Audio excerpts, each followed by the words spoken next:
Preface. This book is pragmatical, not philosophical. A practical manual, not a treatise upon theories. It is intended for the men and women whose most pressing need is for money, who wish to get rich first and philosophize afterward. It is for those who have, so far, found neither the time, the means, nor the opportunity to go deeply into the study of metaphysics, but who want results and who are willing to take the conclusions of science as a basis for action, without going into all the processes by which those conclusions were reached. It is expected that the reader will take the fundamental statements upon faith, just as he would take statements concerning a law of electrical action if they were promulgated by a Marconi or an Edison, and, taking the statements upon faith, that he will prove their truth by acting upon them without fear or hesitation. Every man or woman who does this will certainly get rich, for the science herein applied is an exact science, and failure is impossible. For the benefit, however, of those who wish to investigate philosophical theories and so secure a logical basis for faith, I will here cite certain authorities. The monistic theory of the universe, the theory that one is all and that all is one, that one substance manifests itself as the seeming many elements of the material world, is of Hindu origin and has been gradually winning its way into the thought of the Western world for 200 years. It is the foundation of all the Oriental philosophies, and of those of Descartes, Spinoza, Leibniz, Schopenhauer, Hegel, and Emerson. The reader who would dig to the philosophical foundations of this is advised to read Hegel and Emerson for himself. In writing this book, I have sacrificed all other considerations to plainness and simplicity of style, so that all might understand. The plan of action laid down herein was deduced from the conclusions of philosophy. It has been thoroughly tested and bears the supreme test of practical experiment. It works. If you wish to know how the conclusions were arrived at, read the writings of the authors mentioned above. And if you wish to reap the fruits of their philosophies in actual practice, read this book and do exactly as it tells you to do.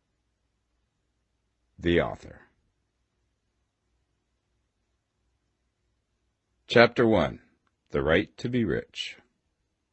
Whatever may be said in praise of poverty, the fact remains that it is not possible to live a really complete or successful life unless one is rich.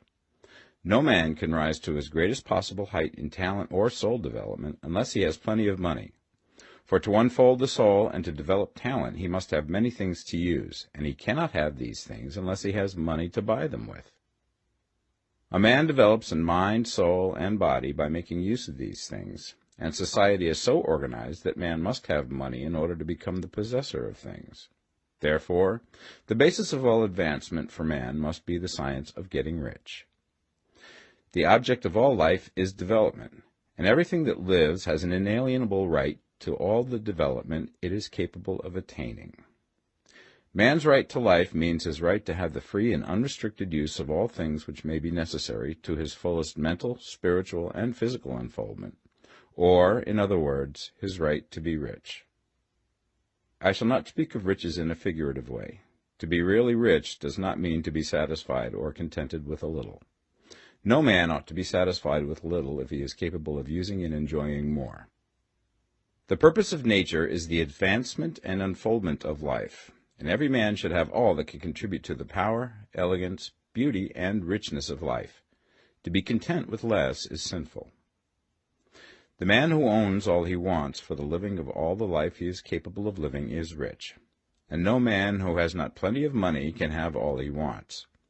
Life has advanced so far and become so complex that even the most ordinary man or woman requires a great amount of wealth in order to live in a manner that even approaches completeness. Every person naturally wants to become all that they are capable of becoming. This desire to realize innate possibilities is inherent in human nature. We cannot help wanting to be all that we can be. Success in life is becoming what you want to be. You can become what you want to be only by making use of things, and you can have the free use of things only as you become rich enough to buy them. To understand the science of getting rich is therefore the most essential of all knowledge. There is nothing wrong in wanting to get rich. The desire for riches is really the desire for a richer, fuller, and more abundant life, and that desire is praiseworthy.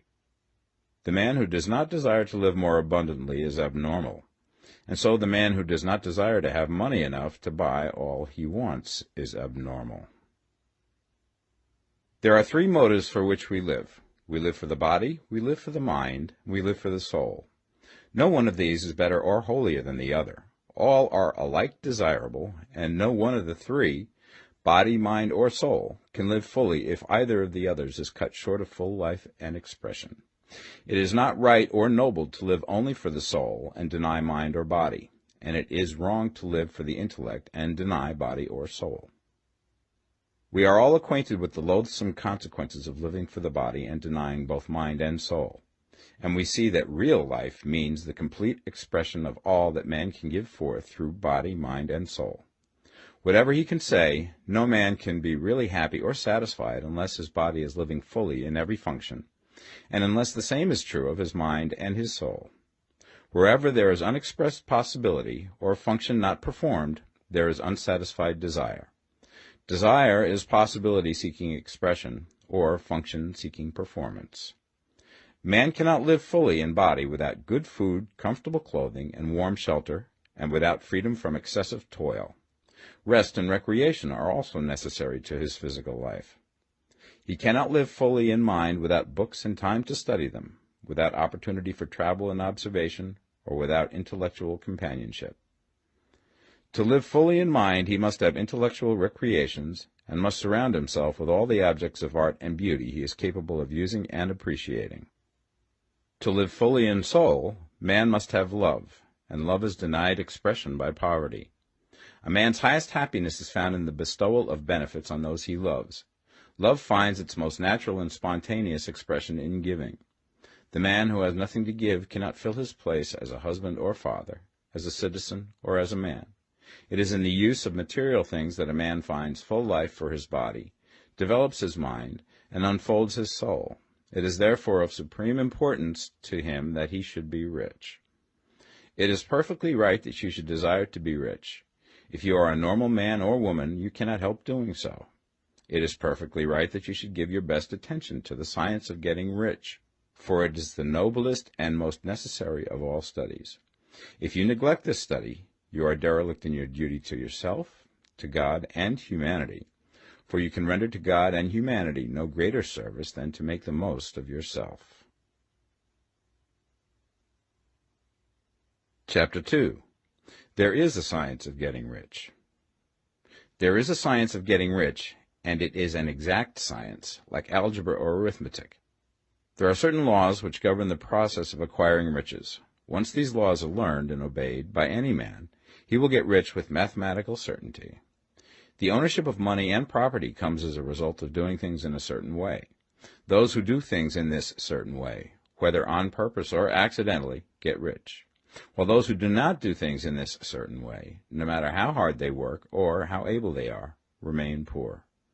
It is a natural law that like causes always produce like effects, and therefore any man or woman who learns to do things in this certain way will infallibly get rich. That the above statement is true is shown by the following facts. Getting rich is not a matter of environment, for if it were, all the people in certain neighborhoods would become wealthy. The people of one city would all be rich, while those of other towns would all be poor. Or the inhabitants of one state would roll in wealth, and those of an adjoining state would be in poverty. But everywhere we see rich and poor living side by side, in the same environment, and often engaged in the same vocations. When two men are in the same locality and in the same business, and one gets rich while the other remains poor, it shows that getting rich is not primarily a matter of environment. Some environments may be more favorable than others, but when two men in the same business are in the same neighborhood, and one gets rich while the other fails, it indicates that getting rich is the result of doing things in a certain way.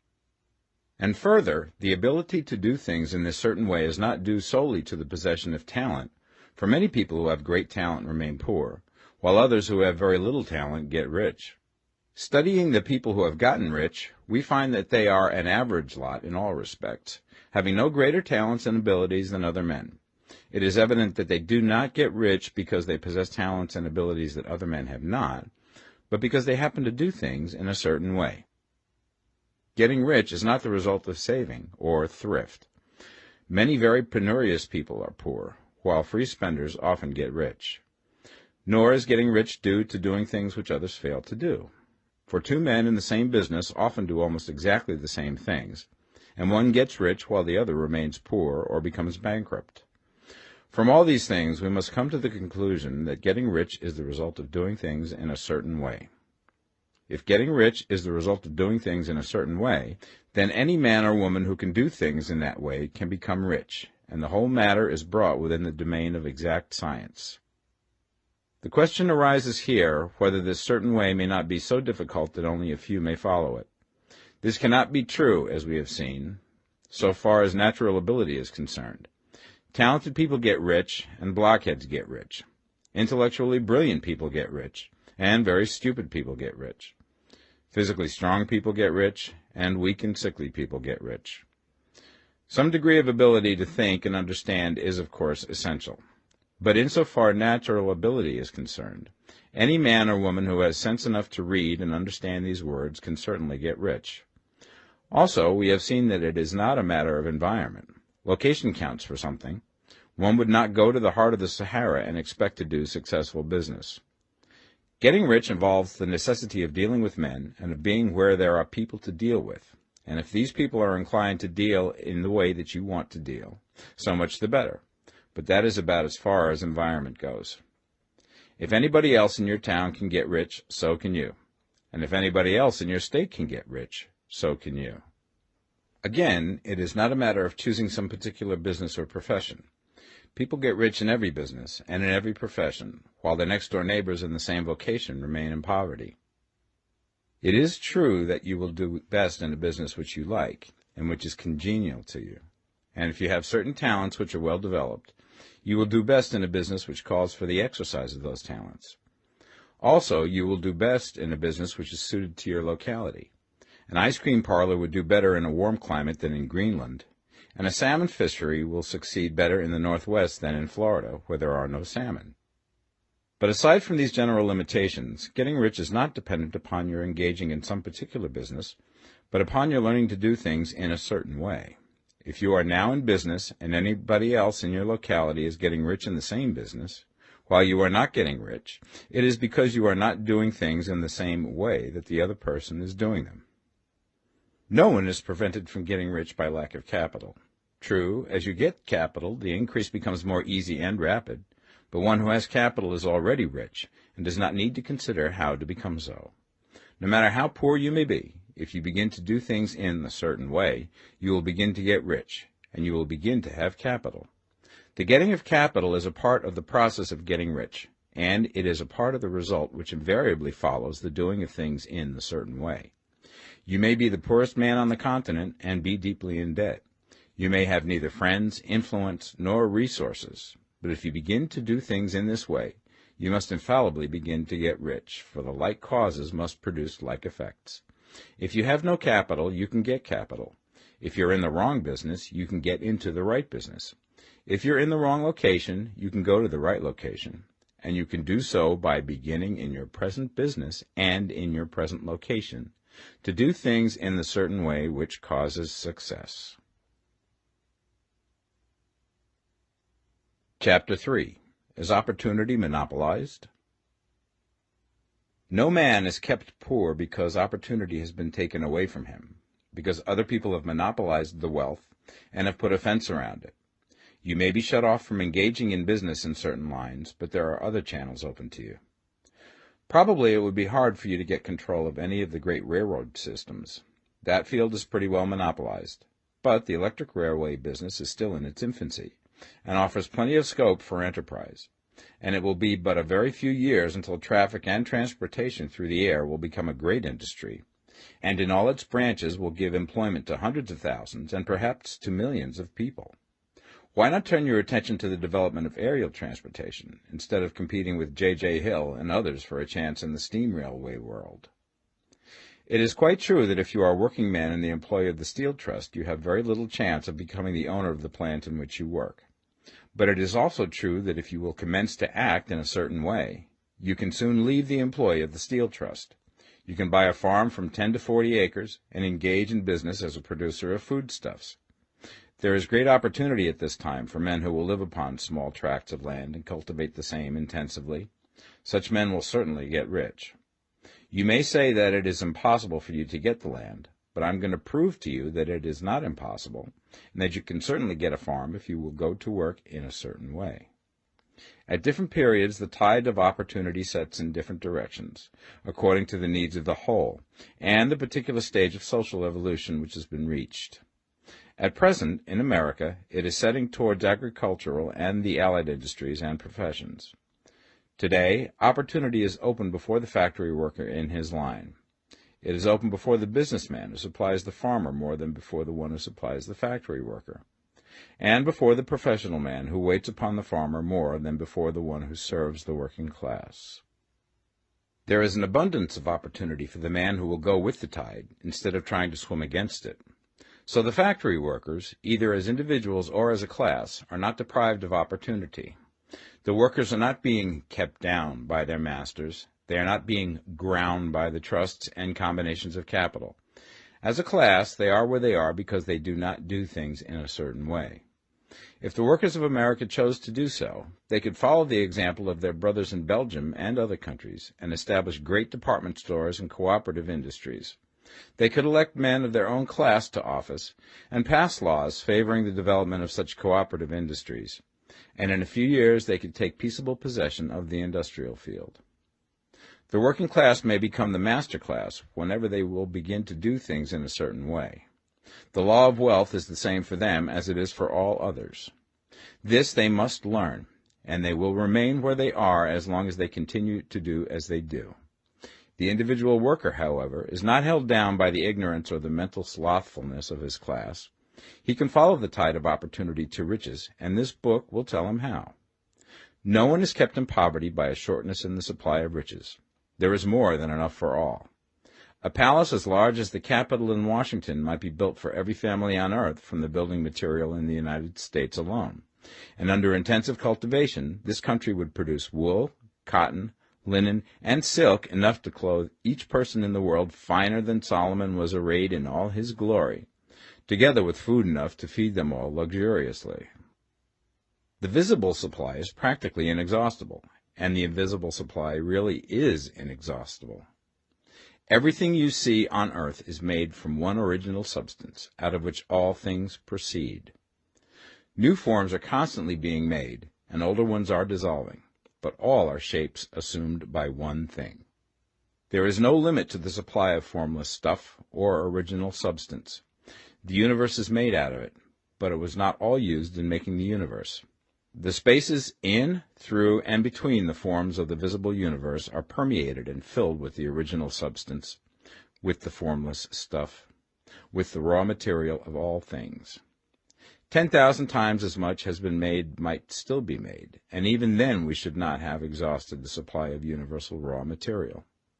No man, therefore, is poor because nature is poor, or because there is not enough to go around.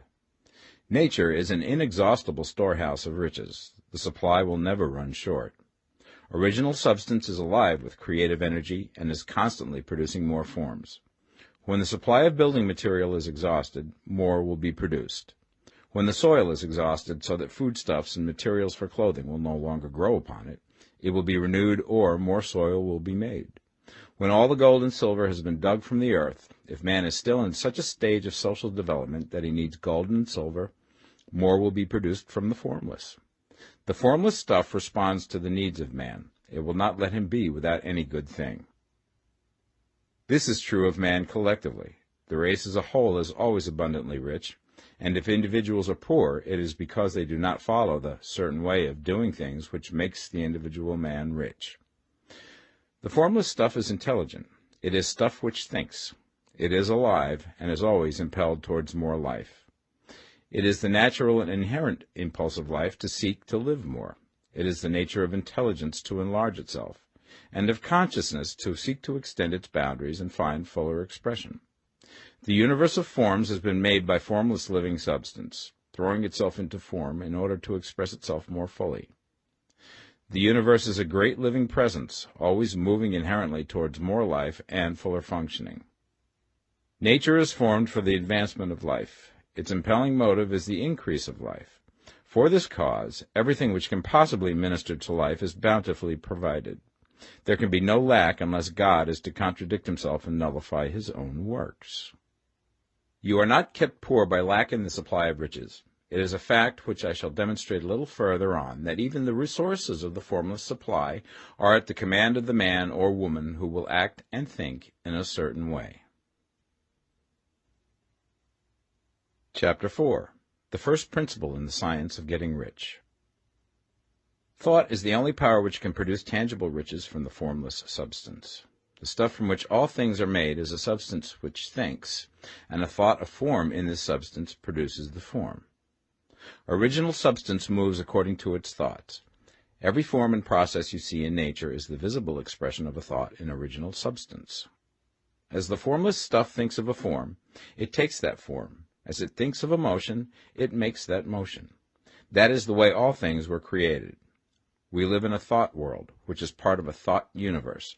The thought of a moving universe extended through formless substance, and the thinking stuff moving according to that thought, took the form of systems of planets and maintains that form.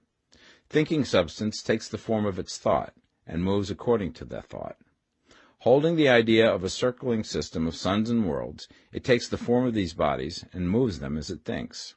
Thinking the form of a slow-growing oak tree, it moves accordingly and produces the tree, though centuries may be required to do the work. In creating, the formless seems to move according to the lines of motion it has established. The thought of an oak tree does not cause the instant formation of a full-grown tree, but it does start in motion the forces which will produce the tree, along established lines of growth. Every thought of form held in thinking substance causes the creation of the form, but always, or at least generally, along lines of growth and action already established. The thought of a house of a certain construction, if it were impressed upon formless substance, might not cause the instant formation of the house, but it would cause the turning of creative energies already working in trade and commerce into such channels as to result in the speedy building of the house. And if there were no existing channels through which the creative energy could work, then the house would be formed directly from primal substance, without waiting for the slow processes of the organic and inorganic world. No thought of form can be impressed upon original substance without causing the creation of the form. Man is a thinking center and can originate thought. All the forms that man fashions with his hands must first exist in his thought. He cannot shape a thing until he has thought that thing. And so far, man has confined his efforts wholly to the work of his hands. He has applied manual labor to the world of forms, seeking to change or modify those already existing. He has never thought of trying to cause the creation of new forms by impressing his thoughts upon formless substance. When man has a thought form, he takes material from the forms of nature and makes an image of the form which is in his mind. He has so far made little or no effort to cooperate with formless intelligence, to work with the Father. He has not dreamed that he can do what he seeth the Father doing. Man reshapes and modifies existing forms by manual labor. He has given no attention to the question whether he may not produce things from formless substance by communicating his thoughts to it. We propose to prove that he may do so, to prove that any man or woman may do so, and to show how. As our first step, we must lay down the three fundamental propositions. First, we assert that there is one original formless stuff, or substance, from which all things are made. All the seemingly many elements are but different presentations of one element. All the many forms found in organic and inorganic nature are but different shapes, made from the same stuff. And this stuff is thinking stuff. A thought held in it produces the form of the thought. Thought, in thinking substance, produces shapes. Man is a thinking center, capable of original thought. If a man can communicate his thought to original thinking substance, he can cause the creation or formation of the thing he thinks about. To summarize this, there is a thinking stuff from which all things are made, and which, in its original state, permeates, penetrates, and fills the interspaces of the universe. A thought in this substance produces the thing that is imaged by the thought. Man can form things in his thought, and, by impressing his thought upon formless substance, can cause the thing he thinks about to be created. It may be asked if I can prove these statements, and without going into details, I answer that I can do so, both by logic and experience. Reasoning back from the phenomena of form and thought, I come to one original thinking substance. And reasoning forward from that thinking substance, I come to man's power to cause the formation of the thing he thinks about. And by experiment, I find the reasoning true. And this is my strongest proof.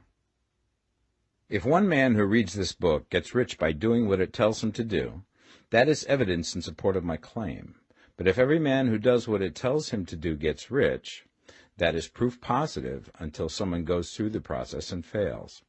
The theory is true until the process fails, and this process will not fail. For every man who does exactly what this book tells him to do will get rich. I have said that men get rich by doing things in a certain way. And in order to do so, men must become able to think in a certain way. A man's way of doing things is the direct result of the way he thinks about things. To do things in a way that you want to do them, you will have to acquire the ability to think the way you want to think. This is the first step towards getting rich. To think what you want to think is to think truth, regardless of appearances. Every man has the natural and inherent power to think what he wants to think, but it requires far more effort to do so than it does to think the thoughts which are suggested by appearances. To think according to appearance is easy. To think truth regardless of appearances is laborious, and requires the expenditure of more power than any other work man is called upon to perform. There is no labor from which most people shrink as they do from that of sustained and consecutive thought. It is the hardest work in the world. This is especially true when truth is contrary to appearances. Every appearance in the visible world tends to produce a corresponding form in the mind which observes it, and this can only be prevented by holding the thought of the truth. To look upon the appearance of disease will produce the form of disease in your own mind and ultimately in your body, unless you hold the thought of the truth, which is that there is no disease. It is only an appearance, and the reality is health. To look upon the appearances of poverty will produce corresponding forms in your own mind, unless you hold to the truth that there is no poverty, there is only abundance. To think health when surrounded by the appearance of disease, or to think riches when in the midst of appearances of poverty, requires power, but he who acquires this power becomes a master mind. He can conquer fate. He can have what he wants. This power can only be acquired by getting hold of the basic fact which is behind all appearances, and that fact is that there is one thinking substance, from which and by which all things are made. Then we must grasp the truth that every thought held in this substance becomes a form, and that man can so impress his thoughts upon it as to cause them to take form and become visible things. When we realize this, we lose all doubt and fear, for we know that we can create what we want to create, and we can get what we want to have, and can become what we want to be.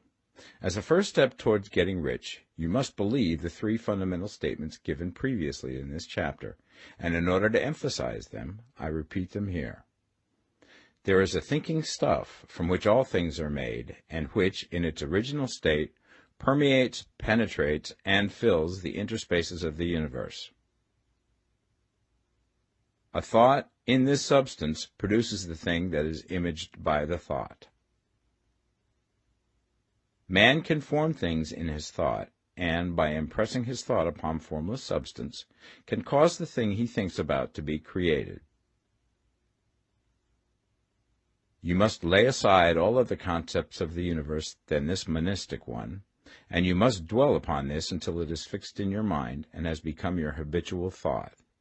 Read these creed statements over and over again. Fix every word upon your memory, and meditate upon them until you firmly believe what they say. If a doubt comes to you, cast it aside as a sin. Do not listen to arguments against this idea. Do not go to churches or lectures where a contrary concept of things is taught or preached.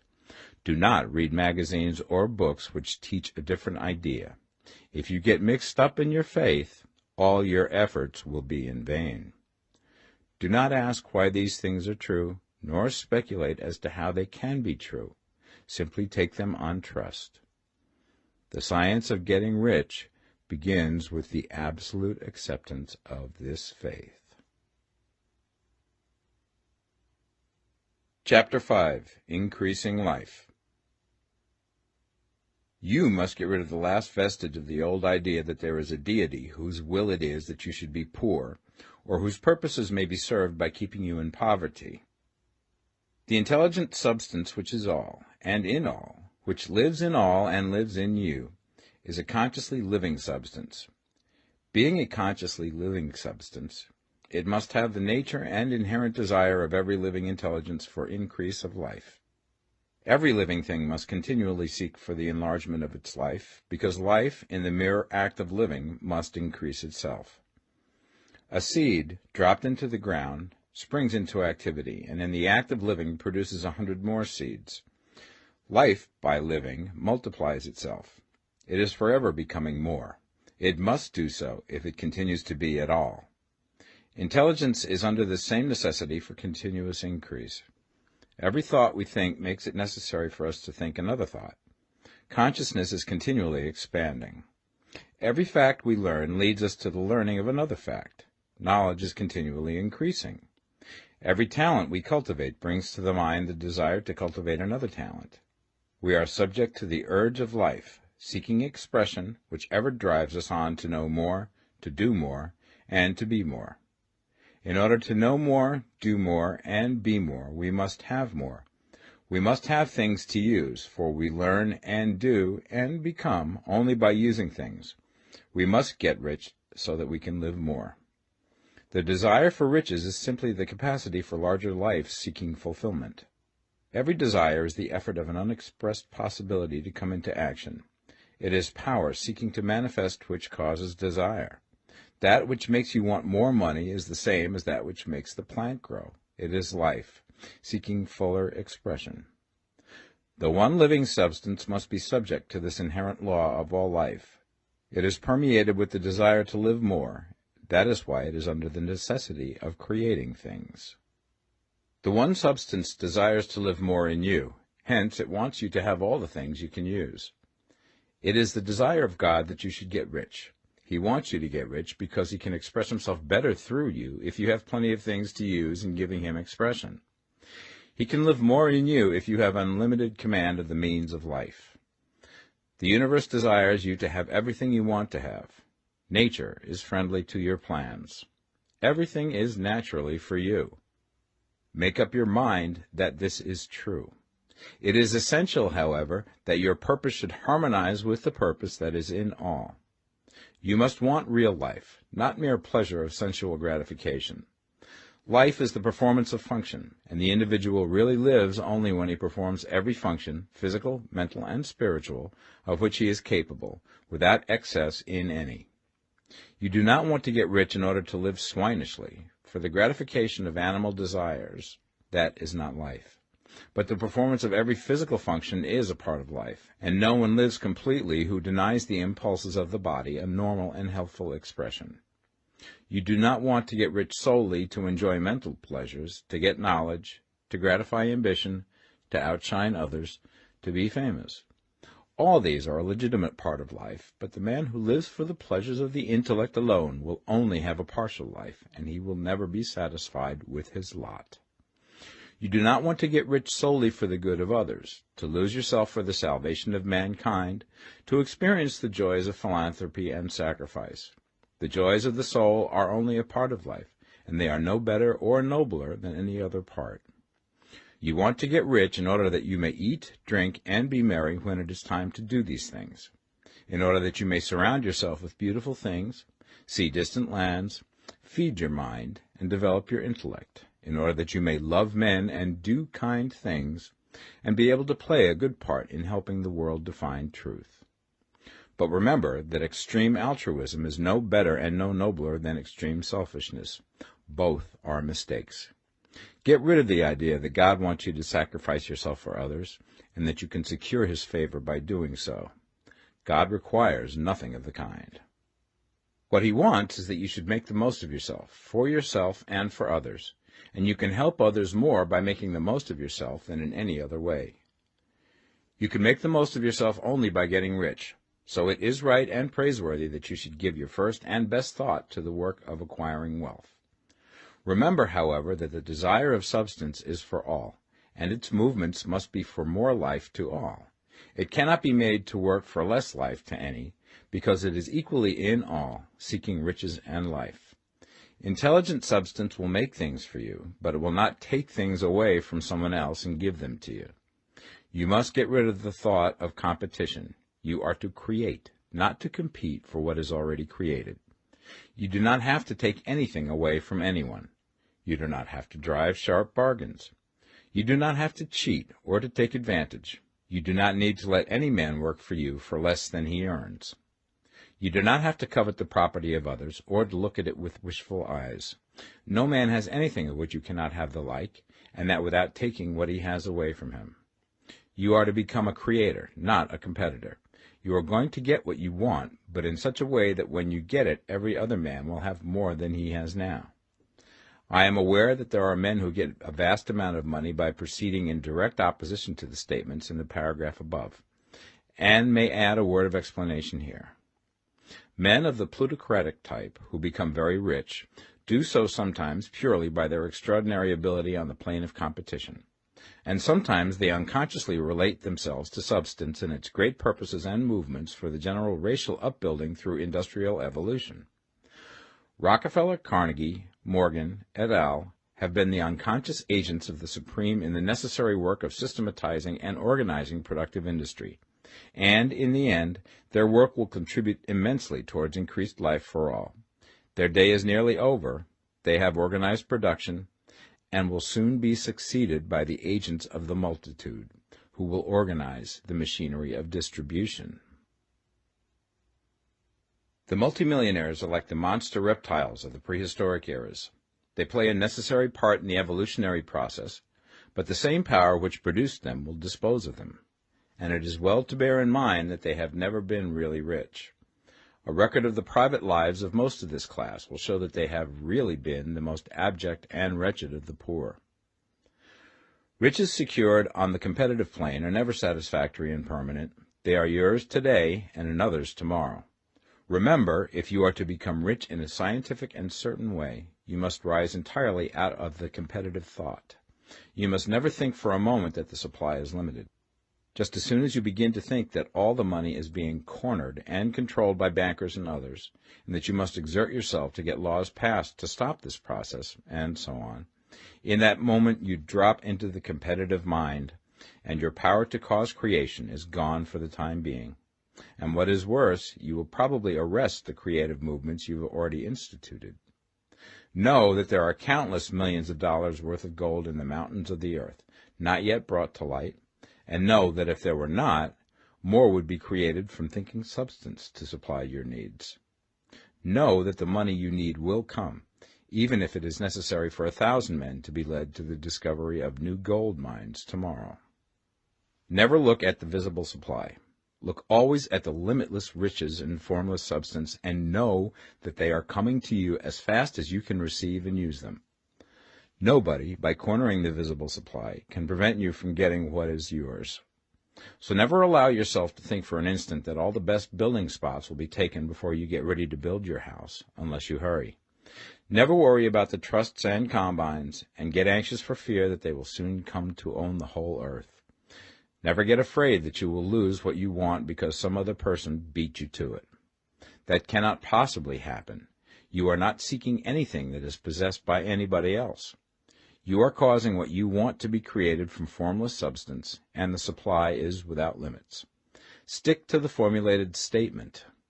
There is a thinking stuff from which all things are made, and which, in its original state, permeates, penetrates, and fills the interspaces of the universe. A thought in this substance produces the thing that is imaged by the thought. Man can form things in his thought, and by impressing his thought upon formless substance, can cause the thing he thinks about to be created. Chapter 6. How Riches Come to You. When I say that you do not have to drive sharp bargains, I do not mean that you do not have to drive any bargains at all, or that you are above the necessity for having any dealings with your fellow men. I mean that you will not need to deal with them unfairly. You do not have to get something for nothing, but can give to every man more than you take from him. You cannot give every man more in cash market value than you take from him, but you can give him more in use value than the cash value of the thing you take from him. The paper, ink, and other material in this book may not be worth the money you pay for it, but if the ideas suggested by it bring you thousands of dollars, you have not been wronged by those who sold it to you. They have given you a great use value for a small cash value. Let us suppose that I own a picture by one of the great artists, which in any civilized community is worth thousands of dollars. I take it to Baffin Ray, and by salesmanship induce an Eskimo to give a bundle of furs worth $500 for it. I have really wronged him, for he has no use for the picture. It has no value to him. It will not add to his life. But suppose I give him a gun worth $50 for his furs. Then he has made a good bargain. He has use for the gun. It will get him many more furs and much food. It will add to his life in every way. It will make him rich. When you rise from the competitive to the creative plane, you can scan your business transactions very strictly, and if you are selling any man anything which does not add more to his life than the thing he gives you in exchange, you can afford to stop it. You do not have to beat anybody in business, and if you are in a business which does beat people, get out of it at once. Give every man more in use value than you take from him in cash value. Then you are adding to the life of the world by every business transaction. If you have people working for you, you must take from them more in cash value than you pay them in wages. But you can so organize your business that it will be filled with the principle of advancement, and so that each employee who wishes to do so may advance a little every day. You can make your business do for your employees what this book is doing for you. You can so conduct your business that it will be a sort of ladder, by which every employee who will take the trouble may climb to riches himself, and, given the opportunity, if he will not do so, it is not your fault. And finally, because you are to cause the creation of your riches from formless substance which permeates all your environment, it does not follow that they are to take shape from the atmosphere and come into being before your eyes. If you want a sewing machine, for instance, I do not mean to tell you that you are to impress the thought of a sewing machine on thinking substance until the machine is formed without hands, in the room where you sit or elsewhere. But if you want a sewing machine, hold the mental image of it with the most positive certainty that it is being made, or is on its way to you. After once forming the thought, have the most absolute and unquestioning faith that the sewing machine is coming. Never think of it, or speak of it, in any other way than as being sure to arrive. Claim it as already yours. It will be brought to you by the power of the Supreme Intelligence, acting upon the minds of men. If you live in Maine, it may be that a man will be brought from Texas or Japan to engage in some transaction which will result in your getting what you want. If so, the whole matter will be as much to that man's advantage as it is to yours. Do not forget for a moment that the thinking substance is through all, in all, communicating with all, and can influence all. The desire of thinking substance for a fuller life and better living has caused the creation of all the sewing machines already made, and it can cause the creation of millions more, and will, whenever men set it in motion by desire and faith, and by acting in a certain way. You can certainly have a sewing machine in your house, and it is just as certain that you can have any other thing or things which you want, and which you will use for the advancement of your own life and the lives of others. You need not hesitate about asking largely. It is your Father's pleasure to give you the kingdom, said Jesus. Original substance wants to live all that is possible in you, and wants you to have all that you can or will use for the living of the most abundant life. If you fix upon your consciousness the fact that the desire you feel for the possession of riches is one with the desire of omnipotence for more complete expression, your faith becomes invincible.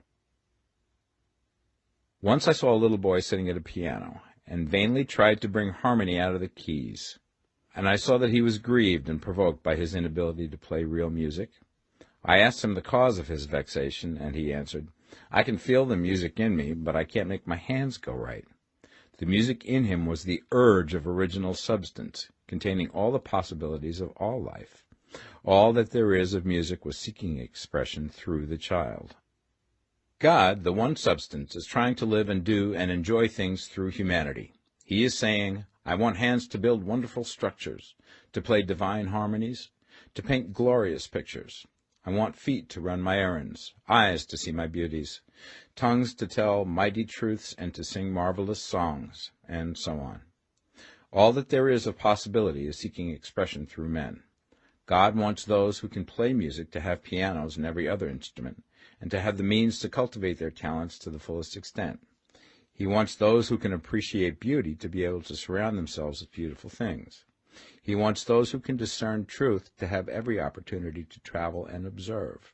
He wants those who can appreciate dress to be beautifully clothed, and those who can appreciate good food to be luxuriously fed. He wants all these things because it is himself that enjoys and appreciates them. It is God who wants to play and sing and enjoy beauty and proclaim truth and wear fine clothes and eat good food. It is God that worketh in you to will and to do, said Paul. The desire you feel for riches is the infinite, seeking to express himself in you as he sought to find expression in the little boy at the piano. So you need not hesitate to ask largely. Your part is to focalize and express the desire to God. This is a difficult point with most people. They retain some of the old idea that poverty and self-sacrifice are pleasing to God. They look upon poverty as a part of the plan, a necessity of nature. They have the idea that God has finished his work and made all that he can make, and that the majority of men must stay poor because there is not enough to go around. They hold to so much of this erroneous thought that they feel ashamed to ask for wealth. They try not to want more than a very modest competence, just enough to make them fairly comfortable. I recall now the case of one student who was told that he must get in mind a clear picture of the things he desired, so that the creative thought of them might be impressed upon formless substance. He was a very poor man, living in a rented house, and having only what he earned from day to day, and he could not grasp the fact that all wealth was his.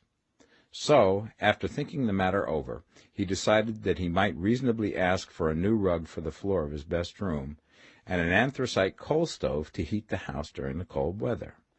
Following the instructions given in this book, he obtained these things in a few months, and then it dawned upon him that he had not asked enough. He went through the house in which he lived, and planned all the improvements he would like to make in it. He mentally added a bay window here and a room there, until it was complete in his mind as an ideal home, and then he planned its furnishings. Holding the whole picture in his mind, he began living in the certain way, and moving towards what he wanted, and he now owns the house, and is rebuilding it after the form of his mental image. And now, with still larger faith, he is going to get greater things. It has been unto him according to his faith, and it is so with you and with all of us. Chapter 7. Gratitude. The illustrations given in the last chapter will have conveyed the fact that the first step towards getting rich is to convey the idea of your wants to the formless substance. This is true, and you will see that in order to do so, it becomes necessary to relate yourself to the formless intelligence in a harmonious way. To secure this harmonious relation is a matter of such primary and vital importance that I shall give some space to its discussion here, and give you instructions which, if you will follow them, will be certain to bring you into perfect unity of mind with God. The whole process of mental adjustment and atonement can be summed up in one word: gratitude. First, you believe that there is one intelligent substance from which all things proceed. Second, you believe that this substance gives you everything you desire. And third, you relate yourself to it by a feeling of deep and profound gratitude. Many people who order their lives rightly in all other ways are kept in poverty by their lack of gratitude.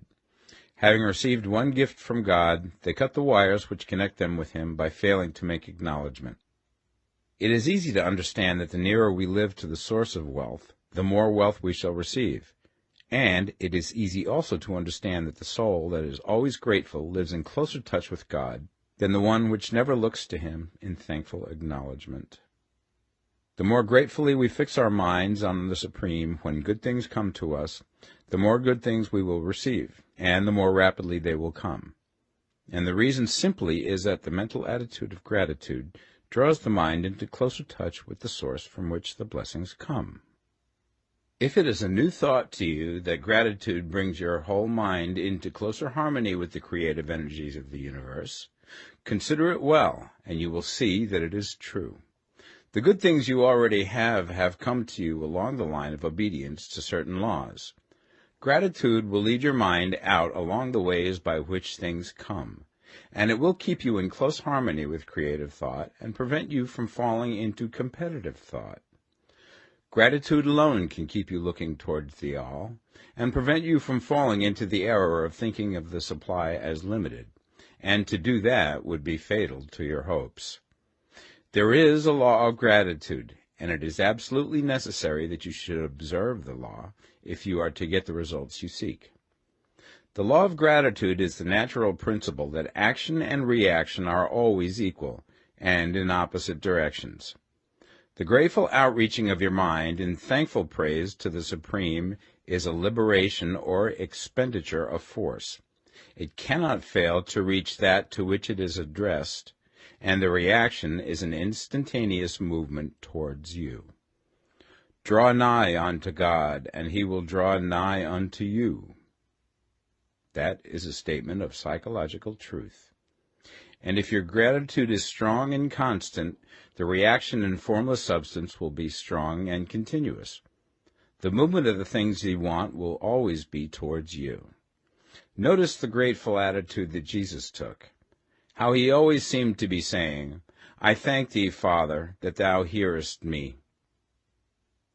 You cannot exercise much power without gratitude, for it is gratitude that keeps you connected with power. But the value of gratitude does not consist solely in getting you more blessings in the future.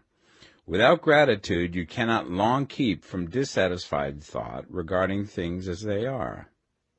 The moment you permit your mind to dwell with dissatisfaction upon things as they are, you begin to lose ground. You fix attention upon the common, the ordinary, the poor, and the squalid and mean, and your mind takes the form of these things. Then you will transmit these forms or mental images to the formless, and the common, the poor, the squalid, and mean will come to you. To permit your mind to dwell upon the inferior is to become inferior, and to surround yourself with inferior things. On the other hand, to fix your attention on the best is to surround yourself with the best, and to become the best. The creative power within us makes us into the image of that to which we give our attention. We are thinking substance, and thinking substance always takes the form of that which it thinks about. The grateful mind is constantly fixed upon the best. Therefore it tends to become the best. It takes the form or character of the best and will receive the best. Also, faith is born of gratitude. The grateful mind continually expects good things, and expectation becomes faith. The reaction of gratitude upon one's own mind produces faith, and every outgoing wave of grateful thanksgiving increases faith. He who has no feeling of gratitude cannot long retain a living faith, and without a living faith you cannot get rich by the creative method, as we shall see in the following chapters. It is necessary, then, to cultivate the habit of being grateful for every good thing that comes to you, and to give thanks continuously. And because all things have contributed to your advancement, you should include all things in your gratitude.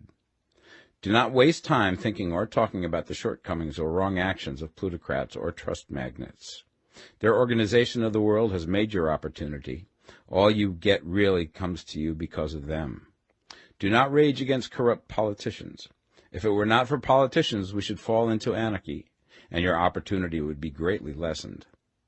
God has worked a long time and very patiently to bring us up to where we are in industry and government, and he is going right on with his work.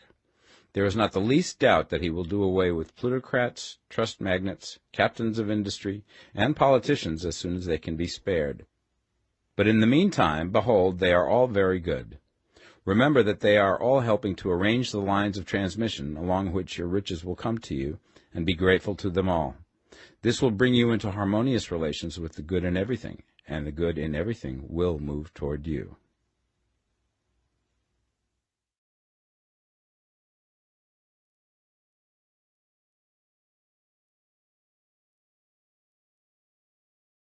The Science of Getting Rich, Part 2. Chapter 8. Thinking in the Certain Way. You must form a clear and definite mental picture of what you want. You cannot transmit an idea unless you have it yourself. You must have it before you can give it, and many people fail to impress thinking substance because they have themselves only a vague and misty concept of the things they want to do, to have, or to become. It is not enough that you should have a general desire for wealth to do good with. Everybody has that desire. It is not enough that you should have a wish to travel, see things, live more, etc. Everybody has those desires also. If you were going to send a wireless message to a friend, you would not send the letters of the alphabet in their order and let him construct the message for himself, nor would you take words at random from the dictionary. You would send a coherent sentence, one which meant something. When you try to impress your wants upon substance, remember that it must be done by a coherent statement. You must know what you want and be definite. You can never get rich or start the creative power into action by sending out unformed longings and vague desires. Go over your desires just as the man I have described went over his house. See just what you want and get a clear mental picture of it as you wish it to look when you get it. That clear mental picture you must have continually in mind, as the sailor has in mind the port towards which he is sailing the ship. You must keep your face towards it all the time. You must no more lose sight of it than the steersman loses sight of the compass. It is not necessary to take exercises in concentration, nor to set apart special times for prayer and affirmation, nor to go into the silence, nor to do occult stunts of any kind. There things are well enough, but all you need is to know what you want, and to want it badly enough so that it will stay in your thoughts. Spend as much of your leisure time as you can in contemplating your picture, but no one needs to take exercises to concentrate his mind on a thing which he really wants. It is the things you do not really care about which require effort to fix your attention upon them. And unless you really want to get rich, so that the desire is strong enough to hold your thoughts directly to the purpose, as the magnetic pole holds the needle of the compass, it will hardly be worthwhile for you to try to carry out the instructions given in this book. The methods herein set forth are for people whose desire for riches is strong enough to overcome mental laziness and the love of ease, and make them work. The more clear and definite you make your pictures then, and the more you dwell upon it, bringing out all of its delightful details, the stronger your desire will be, and the stronger your desire, the easier it will be to hold your mind fixed upon the picture of what you want. Something more is necessary, however, than merely to see the picture clearly. If that is all you do, you are only a dreamer, and will have little or no power for accomplishment. Behind your clear vision must be the purpose to realize it, to bring it out in tangible expression. And behind this purpose must be an invincible and unwavering faith that the thing is already yours, that it is at hand, and you have only to take possession of it. Live in the new house mentally until it takes form around you physically. In the mental realm, enter at once into full enjoyment of the things you want. Whatsoever things ye ask for when ye pray, believe that ye receive them, and ye shall have them, said Jesus. See the things you want as if they were actually around you all the time. See yourself as owning and using them. Make use of them in imagination, just as you will use them when they are your tangible possessions. Dwell upon your mental picture until it is clear and distinct, and then take the mental attitude of ownership towards everything in that picture. Take possession of it in mind, in the full faith that it is actually yours. Hold to this mental ownership. Do not waver for an instant in the faith that it is real. And remember what was said in the preceding chapter about gratitude. Be as thankful for it all the time as you expect to be when it has taken form. The man who can sincerely thank God for the things which as yet he owns only in imagination has real faith. He will get rich. He will cause the creation of whatsoever he wants. You do not need to pray repeatedly for things you want. It is not necessary to tell God about it every day. Use not vain repetitions as the heathens do, said Jesus to his pupils. For your Father knoweth that ye have need of these things before ye ask him. Your part is to intelligently formulate your desires for the things which make for a larger life, and to get these desires arranged into a coherent whole, and then to impress this whole desire upon the formless substance, which has the power and the will to bring you what you want. You do not make this impression by repeating strings of words. You make it by holding the vision with unshakable purpose to attain it, and with steadfast faith that you do attain it. The answer to your prayer is not according to your faith while you are talking, but according to your faith while you are working. You cannot impress the mind of God by having a special Sabbath day set apart to tell him what you want, and then forgetting him during the rest of the week. You cannot impress him by having special hours to go into your closet and pray, if you then dismiss the matter from your mind until the hour of prayer comes again. Oral prayer is well enough, and has its effect, especially upon yourself, in clarifying your vision and strengthening your faith. But it is not your oral petitions which get you what you want. In order to get rich, you do not need a sweet hour of prayer. You need to pray without ceasing. And by prayer I mean holding steadily to your vision, with the purpose to cause its creation into solid form, and the faith that you are doing so. Believe that ye receive them. The whole matter turns on receiving, once you have clearly formed your vision. When you have formed it, it is well to make an oral statement, addressing the Supreme in reverent prayer, and from that moment you must, in mind, receive what you ask for.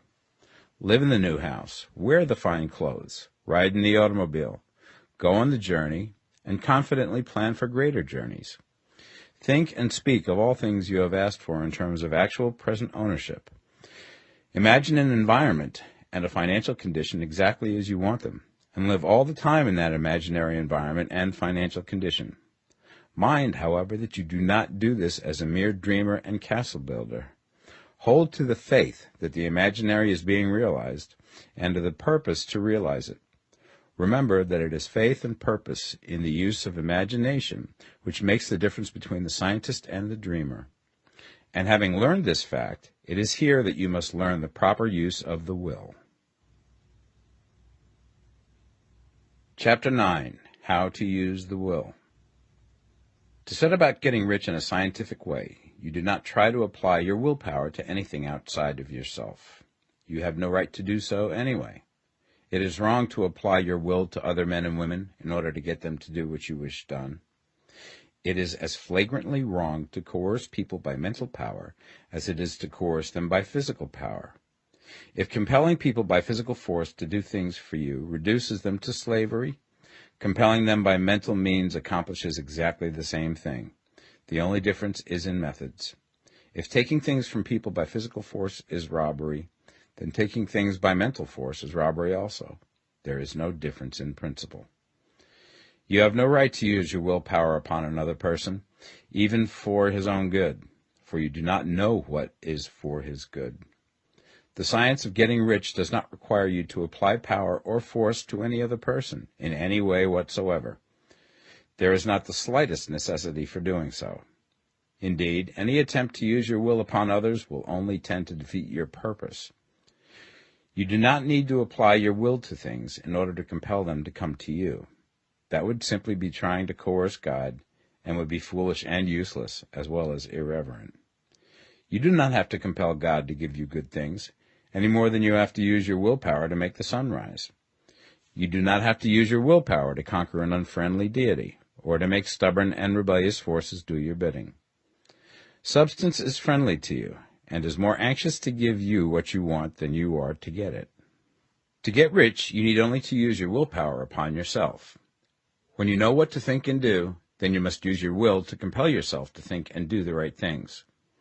That is the legitimate use of the will in getting what you want, to use it in holding yourself to the right course. Use your will to keep yourself thinking and acting in the certain way. Do not try to project your will or thoughts or your mind out into space to act on things or people. Keep your mind at home. It can accomplish more there than elsewhere. Use your mind to form a mental image of what you want and to hold that vision with faith and purpose, and use your will to keep your mind working in the right way. The more steady and continuous your faith and purpose, the more rapidly you will get rich, because you will make only positive impressions upon substance, and you will not neutralize or offset them by negative impressions. The picture of your desires, held with faith and purpose, is taken up by the formless and permeates it to great distances throughout the universe, for all I know. As this impression spreads, all things are set moving towards its realizations. Every living thing, every inanimate thing, and the things yet uncreated are stirred towards bringing into being that which you want. All forces begin to be exerted in that direction. All things begin to move towards you. The minds of people everywhere are influenced towards doing the things necessary to the fulfilling of your desires, and they work for you unconsciously. But you can check all this by starting a negative impression in the formless substance. Doubt or unbelief is as certain to start a movement away from you as faith and purpose are to start one toward you. It is by not understanding this that most people who try to make use of mental science in getting rich make their failure. Every hour and moment you spend in giving heeds to doubts and fears. Every hour you spend in worry, every hour in which your soul is possessed by unbelief, sets a current away from you in the whole domain of intelligent substance. All the promises are unto them that believe, and unto them only. Notice how insistent Jesus was upon this point of belief, and now you know the reason why. Since belief is all important, it behooves you to guard your thoughts, and as your beliefs will be shaped to a very great extent by the things you observe and think about, it is important that you should command your attention. And here the will comes into use, for it is by your will that you determine upon what things your attention shall be fixed. If you want to become rich, you must not make a study of poverty. Things are not brought into being by thinking about their opposites. Health is never to be attained by studying disease and thinking about disease. Righteousness is not to be promoted by studying sin and thinking about sin. And no one ever got rich by studying poverty and thinking about poverty. Medicine as a science of disease has increased disease. Religion as a science of sin has promoted sin. And economics as a study of poverty will fill the world with wretchedness and want. Do not talk about poverty. Do not investigate it or concern yourself with it. Never mind what its causes are. You have nothing to do with them. What concerns you is the cure. Do not spend your time in charitable work or charity movements. All charity only tends to perpetuate the wretchedness it aims to eradicate.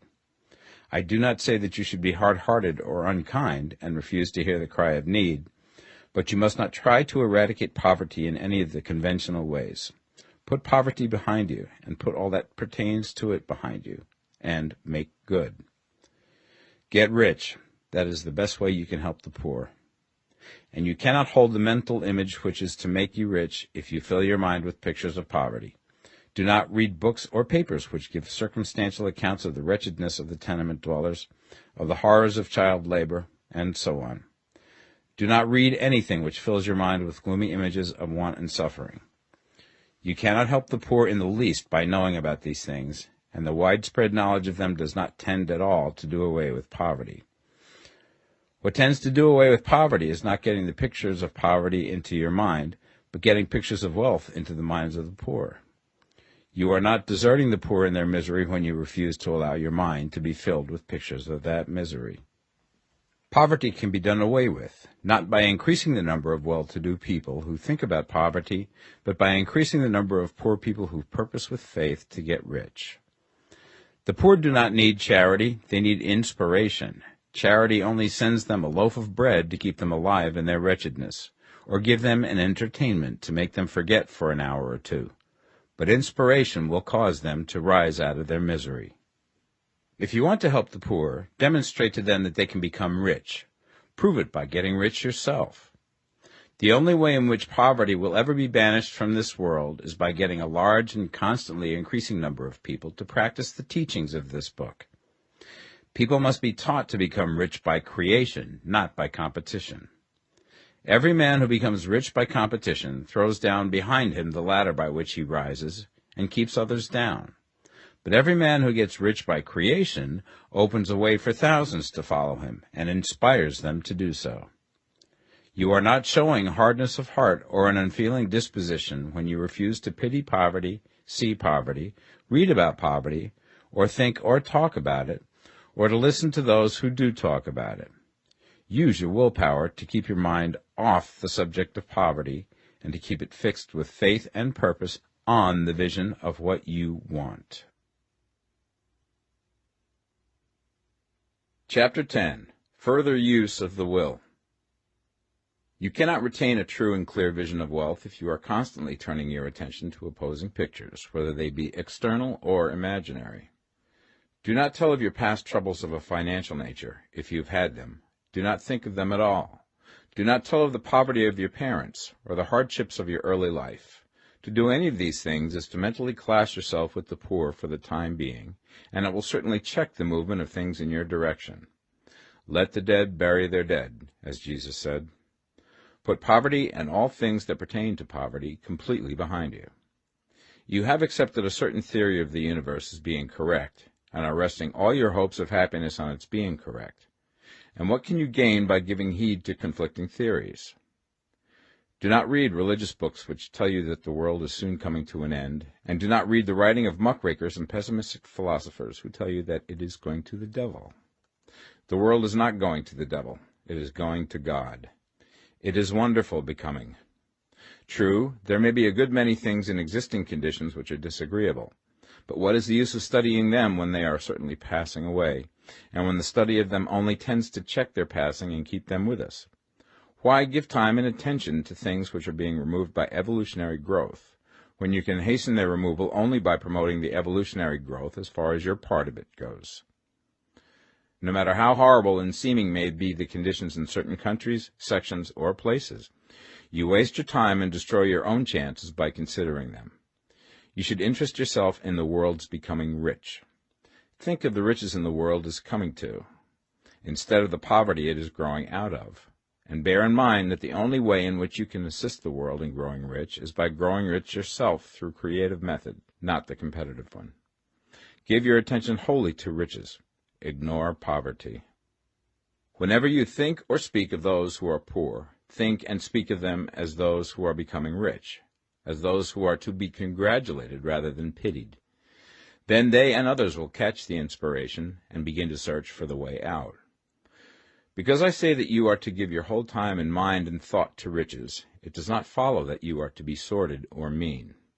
To become really rich is the noblest aim you can have in life, for it includes everything else. On the competitive plane, the struggle to get rich is a godless scramble for power over other men. But when we come into the creative mind, all this is changed. All that is possible in the way of greatness and soul unfoldment, of service and lofty endeavor, comes by way of getting rich. All is made possible by the use of things.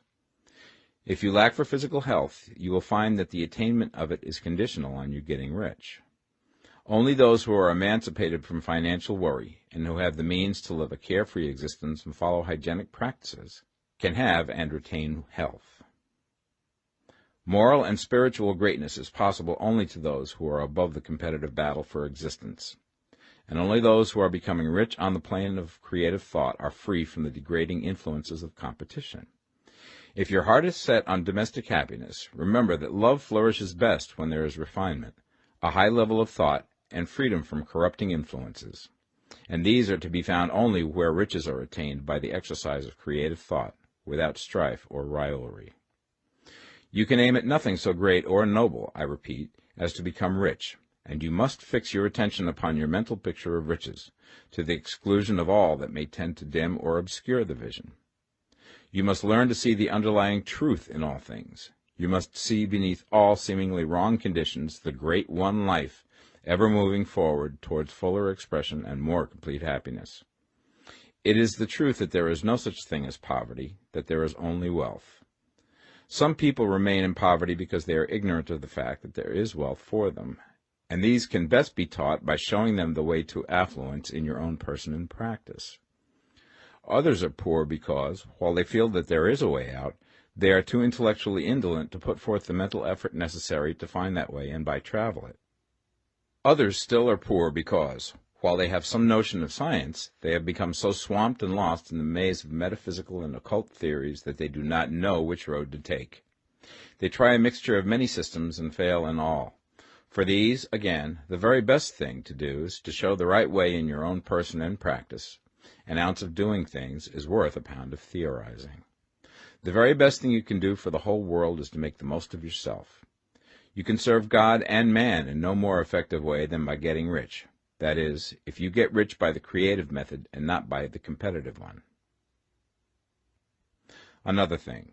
We assert that this book gives in detail the principles of the science of getting rich. And if that is true, you do not need to read any other book upon the subject. This may sound narrow and egotistical, but consider. There is no more scientific method of computation in mathematics than by addition, subtraction, multiplication, and division. No other method is possible. There can be but one shortest distance between 2 points. There is only one way to think scientifically, and that is to think in the way that leads by the most direct and simple route to the goal. No man has yet formulated a briefer or less complex system than the one set forth herein. It has been stripped of all non-essentials. When you commence on this, lay all others aside. Put them out of your mind altogether. Read this book every day. Keep it with you. Commit it to memory, and do not think about other systems and theories. If you do, you will begin to have doubts, and to be uncertain and wavering in your thought, and then you will begin to make failures. After you have made good and become rich, you may study other systems as much as you please. But until you are quite sure that you have gained what you want, do not read anything on this line but this book, unless it be the authors mentioned in the preface. And read only the most optimistic comments on the world's news, those in harmony with your picture. Also, postpone your investigations into the occult. Do not dabble in theosophy, spiritualism, or kindred studies. It is very likely that the dead still live and are near, but if they are, let them alone. Mind your own business. Wherever the spirits of the dead may be, they have their own work to do and their own problems to solve, and we have no right to interfere with them.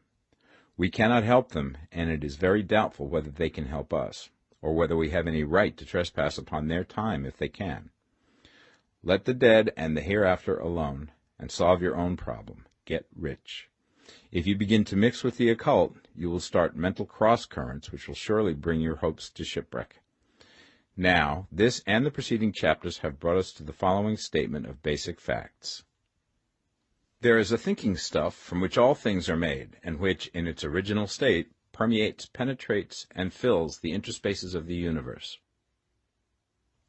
A thought in this substance produces the thing that is imaged by the thought. Man can form things in his thought, and, by impressing his thought upon formless substance, can cause the thing he thinks about to be created.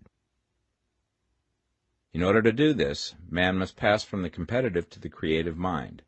He must form a clear mental picture of the things he wants, and hold this picture in his thoughts with the fixed purpose to get what he wants, and the unwavering faith that he does get what he wants, closing his mind against all that may tend to shake his purpose, dim his vision, or quench his faith.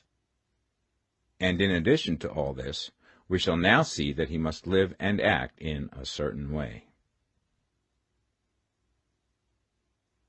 Chapter 11. Acting in the Certain Way.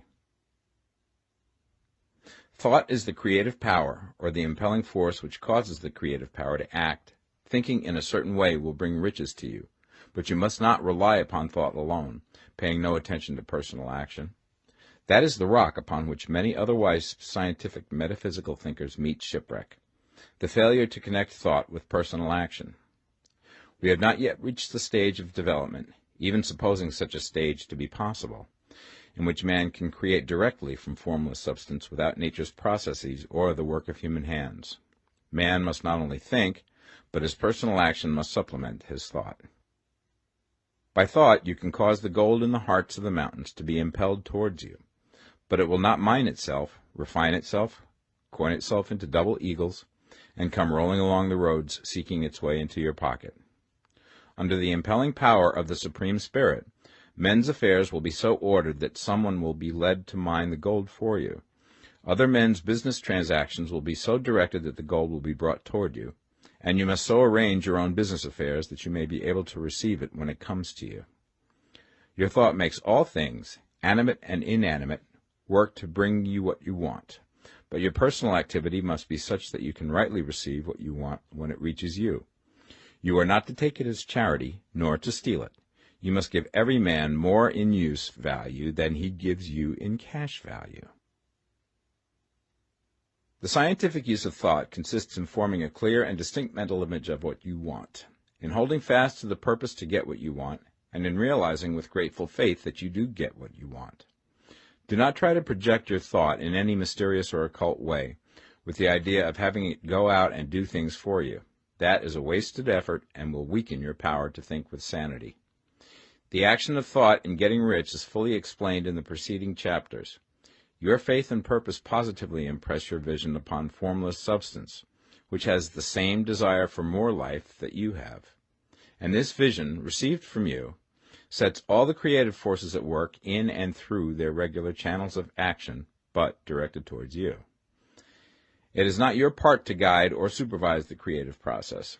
All you have to do with that is to retain your vision, stick to your purpose, and maintain your faith and gratitude. But you must act in a certain way, so that you can appropriate what is yours when it comes to you, so that you can meet the things you have in your picture and put them in their proper places as they arrive. You can really see the truth of this. When things reach you, they will be in the hands of other men, who will ask an equivalent for them. And you can only get what is yours by giving the other man what is his. Your pocketbook is not going to be transformed into a Fortunata's purse, which shall be always full of money without effort on your part. This is the crucial point in the science of getting rich, right here, where thought and personal action must be combined. There are very many people who, consciously or unconsciously, set the creative forces in action by the strength and persistence of their desires, but who remain poor because they do not provide for the reception of the thing they want when it comes. By thought, the thing you want is brought to you. By action, you receive it. Whatever your action is to be, it is evident that you must act now. You cannot act in the past, and it is essential to the clearness of your mental vision that you dismiss the past from your mind. You cannot act in the future, for the future is not here yet, and you cannot tell how you will want to act in any future contingency until that contingency has arrived. Because you are not in the right business or the right environment now, do not think that you must postpone action until you get into the right business or environment. And do not spend time in the present taking thought as to the best course in possible future emergencies. Have faith in your ability to meet any emergency when it arrives. If you act in the present with your mind on the future, your present action will be with a divided mind and will not be effective. Put your whole mind into present action. Do not give your creative impulse to original substance, and then sit down and wait for results. If you do, you will never get them. Act now. There is never any time but now, and there never will be any time but now. If you are ever to begin to make ready for the reception of what you want, you must begin now. And your action, whatever it is, must most likely be in your present business or employment, and must be upon the persons and things in your present environment. You cannot act where you are not, you cannot act where you have been, and you cannot act where you are going to be. You can act only where you are. Do not bother as to whether yesterday's work was well done or ill done. Do today's work well. Do not try to do tomorrow's work now. There will be plenty of time to do that when you get to it. Do not try, by occult or mystical means, to act on people or things that are out of your reach. Do not wait for a change of environment. Before you act, get a change of environment by action. You can so act upon the environment in which you are now, as to cause yourself to be transferred to a better environment. Hold with faith and purpose the vision of yourself in the better environment, but act upon your present environment with all your heart and with all your strength and with all your mind. Do not spend any time in daydreaming or castle building. Hold to the one vision of what you want and act now. Do not cast about seeking some new thing to do, or some strange, unusual, or remarkable action to perform as a first step towards getting rich. It is probable that your actions, at least for some time to come, will be those you have been performing for some time past, but you are to begin now to perform these actions in a certain way, which will surely make you rich. If you are engaged in some business and feel that it is not the right one for you, do not wait until you get into the right business before you begin to act. Do not feel discouraged, or sit down and lament because you are misplaced. No man was ever so misplaced that he could not find the right place, and no man ever became so involved in the wrong business but that he could get into the right business. Hold the vision of yourself in the right business, with the purpose to get into it, and the faith that you will get into it, and are getting into it, but act in your present business. Use your present business as the means of getting a better one, and use your present environment as the means of getting into a better one. Your vision of the right business, if held with faith and purpose, will cause the Supreme to move the right business towards you, and your action, if performed in a certain way, will cause you to move towards the business. If you are an employee or wage earner and feel that you must change places in order to get what you want, do not project your thought into space and rely upon it to get you another job. It will probably fail to do so. Hold the vision of yourself in the job you want, while you act with faith and purpose on the job you have, and you will certainly get the job you want. Your vision and faith will set the creative force in motion to bring it toward you, and your action will cause the forces in your own environment to move you toward the place you want. In closing this chapter, we will add another statement to our syllabus. There is a thinking stuff from which all things are made, and which, in its original state, permeates, penetrates, and fills the interspaces of the universe. A thought in this substance produces the thing that is imaged by the thought. Man can form things in his thought, and, by impressing his thought upon formless substance, can cause the thing he thinks about to be created. In order to do this, man must pass from the competitive to the creative mind. He must form a clear mental picture of the thing he wants, and hold this picture in his thoughts with the fixed purpose to get what he wants, and the unwavering faith that he does get what he wants, closing his mind to all that may tend to shake his purpose, dim his vision, or quench his faith. That he may receive what he wants when it comes, man must act now upon the people and things in his present environment. Chapter 12. Efficient Action. You must use your thought as directed in previous chapters, and begin to do what you can do where you are, and you must do all that you can do where you are. You can advance only by being larger than your present place, and no man is larger than his present place who leaves undone any of the work pertaining to that place. The world is advanced only by those who more than fill their present places. If no man quite filled his present place, you can see that there must be a going backward in everything. Those who do not quite fill their present places are dead weight upon society, government, commerce, and industry. They must be carried along by others at a great expense. The progress of the world is retarded only by those who do not fill the places they are holding. They belong to a former age and a lower stage or plane of life, and their tendency is towards degeneration. No society could advance if every man was smaller than his place. Social evolution is guided by the law of physical and mental evolution. In the animal world, evolution is caused by excess of life. When an organism has more life than can be expressed in the function of its own plane, it develops the organs of a higher plane, and a new species is originated. There never would have been new species had there not been organisms which more than filled their places. The law is exactly the same for you. Your getting rich depends upon your applying this principle to your own affairs. Every day is either a successful day or a day of failure, and it is the successful days which get you what you want. If every day is a failure, you can never get rich, while if every day is a success, you cannot fail to get rich. If there is something that may be done today, and you do not do it, you have failed in so far as that thing is concerned, and the consequences may be more disastrous than you imagine. You cannot foresee the results of even the most trivial act. You do not know the workings of all the forces that have been set moving in your behalf. Much may be depending on your doing some simple act. It may be the very thing which is to open the door of opportunity to very great possibilities. You can never know all the combinations which supreme intelligence is making for you in the world of things and of human affairs. Your neglect or failure to do some small thing may cause a long delay in getting what you want. Do, every day, all that can be done that day. There is, however, a limitation or qualification of the above that you must take into account. You are not to overwork, not to rush blindly into your business in the effort to do the greatest possible number of things in the shortest possible time. You are not to try to do tomorrow's work today, nor to do a week's work in a day.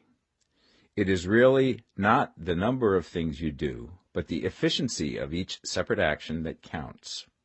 Every act is, in itself, either a success or a failure. Every act is, in itself, either effective or inefficient.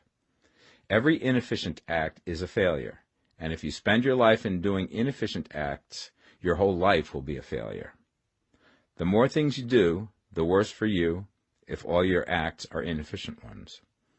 On the other hand, every efficient act is a success in itself, and if every act of your life is an efficient one, your whole life must be a success. The cause of failure is doing too many things in an inefficient manner, and not doing enough things in an efficient manner. You will see that it is a self-evident proposition that if you do not do any inefficient acts, and if you do a sufficient number of efficient acts, you will become rich. If, now, it is possible for you to make each act an efficient one, you see again that the getting of riches is reduced to an exact science, like mathematics.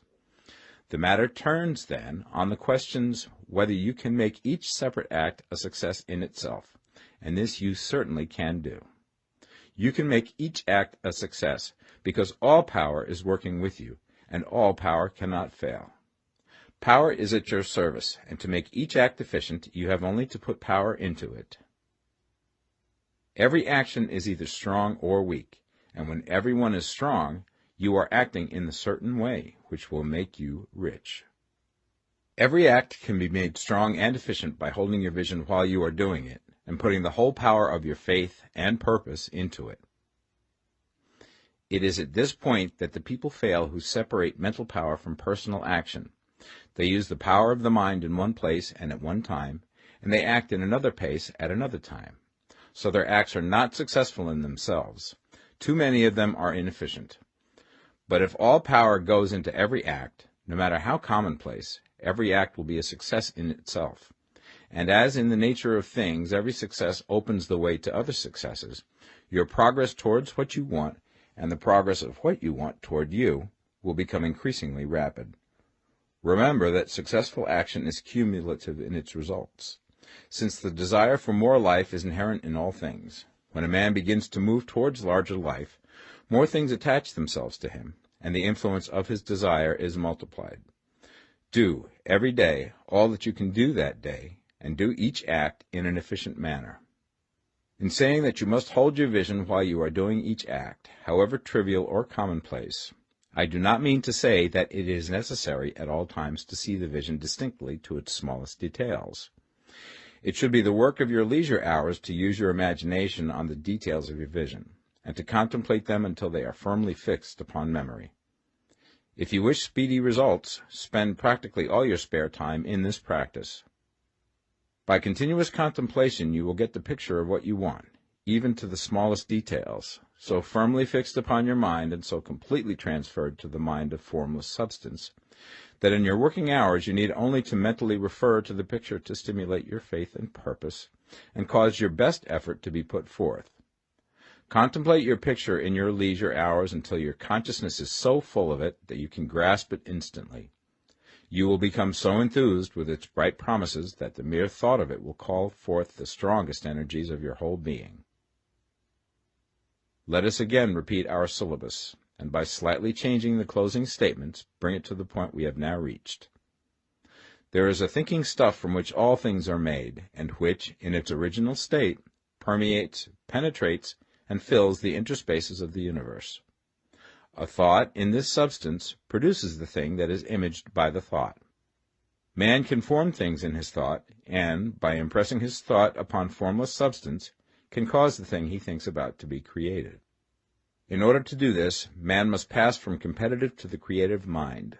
He must form a clear mental picture of the thing he wants, and do, with faith and purpose, all that can be done each day, doing each separate thing in an efficient manner. Chapter 13. Getting into the right business. Success in any particular business depends for one thing upon your possessing in a well-developed state the faculties required in that business. Without good musical faculty, no one can succeed as a teacher of music. Without well-developed mechanical faculties, no one can achieve great success in any of the mechanical trades. Without tact and the commercial faculties, no one can succeed in the mercantile pursuits. But to possess in a well-developed state the faculties required in your particular vocation does not ensure getting rich. There are musicians who have remarkable talent and who yet remain poor. There are blacksmiths, carpenters, and so on who have excellent mechanical ability, but who do not get rich. And there are merchants with good faculties for dealing with men who nevertheless fail. The different faculties are tools. It is essential to have good tools, but it is also essential that the tools should be used in the right way. One man can take a sharp saw, a square, a good plane, and so on, and build a handsome article of furniture. Another man can take the same tools and set to work to duplicate the article, but his production will be a botch. He does not know how to use good tools in a successful way. The various faculties of your mind are the tools with which you must do the work which is to make you rich. It will be easier for you to succeed if you get into a business for which you are well equipped with mental tools.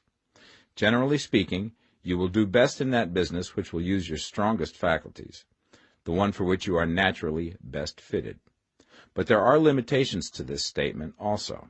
No man should regard his vocation as being irrevocably fixed by the tendencies with which he was born. You can get rich in any business, for if you have not the right talent you can develop that talent. It merely means that you will have to make your tools as you go along, instead of confining yourself to the use of those with which you were born. It will be easier for you to succeed in a vocation for which you already have the talent in a well-developed state, but you can succeed in any vocation, for you can develop any rudimentary talent, and there is no talent of which you have not at least the rudiment. You will get rich most easily in point of effort if you do that for which you are best fitted, but you will get rich most satisfactorily if you do that which you want to do. Doing what you want to do is life, and there is no real satisfaction in living if we are compelled to be forever doing something which we do not like to do, and can never do what we want to do. And it is certain that you can do what you want to do. The desire to do it is proof that you have within you the power which can do it. Desire is a manifestation of power. The desire to play music is the power which can play music seeking expression and development. The desire to invent mechanical devices is the mechanical talent seeking expression and development. When there is no power, either developed or undeveloped, to do a thing, there is never any desire to do that thing. And where there is strong desire to do a thing, it is certain proof that the power to do it is strong, and only requires to be developed and applied in the right way. All things else being equal, it is best to select the business for which you have the best developed talent. But if you have a strong desire to engage in any particular line of work, you should select that work as the ultimate end at which you aim. You can do what you want to do, and it is your right and privilege to follow the business or avocation which will be most congenial and pleasant. You are not obliged to do what you do not like to do, and should not do it except as a means to bring you to the doing of the thing you want to do. If there are past mistakes whose consequences have placed you in an undesirable business or environment, you may be obliged for some time to do what you do not like to do. If you feel that you are not in the right vocation, do not act too hastily in trying to get into another one. The best way, generally, to change business or environment is by growth. Do not be afraid to make a sudden and radical change if the opportunity is presented, and you feel, after careful consideration, that it is the right opportunity. But never take sudden or radical action when you are in doubt as to the wisdom of doing so. There is never any hurry on the creative plane, and there is no lack of opportunity. When you get out of the competitive mind, you will understand that you never need to act hastily. No one else is going to beat you to the thing you want to do. There is enough for all. If one space is taken, another and a better one will be opened for you a little further on. There is plenty of time. When you are in doubt, wait. Fall back on the contemplation of your vision, and increase your faith and purpose. And by all means, in times of doubt and indecision, cultivate gratitude. A day or two spent in contemplating the vision of what you want, and in earnest thanksgiving that you are getting it, will bring your mind into such close relationship with the Supreme that you will make no mistake when you do act. There is a mind which knows all there is to know, and you can come into close unity with this mind by faith and the purpose to advance in life if you have deep gratitude. Mistakes come from acting hastily, or from acting in fear or doubt, or in forgetfulness of the right motive, which is more life to all and less to none. As you go on in the certain way, opportunities will come to you in increasing number, and you will need to be very steady in your faith and purpose, and to keep in close touch with the all-mind by reverent gratitude. Do all that you can do in a perfect manner every day, but do it without haste, worry, or fear. Go as fast as you can, but never hurry. Remember that in the moment you begin to hurry, you cease to be a creator and become a competitor. You drop back upon the old plane again. Whenever you find yourself hurrying, call a halt. Fix your attention on the mental image of the thing you want, and begin to give thanks that you are getting it. The exercise of gratitude will never fail to strengthen your faith and renew your purpose. Chapter 14. The Impression of Increase.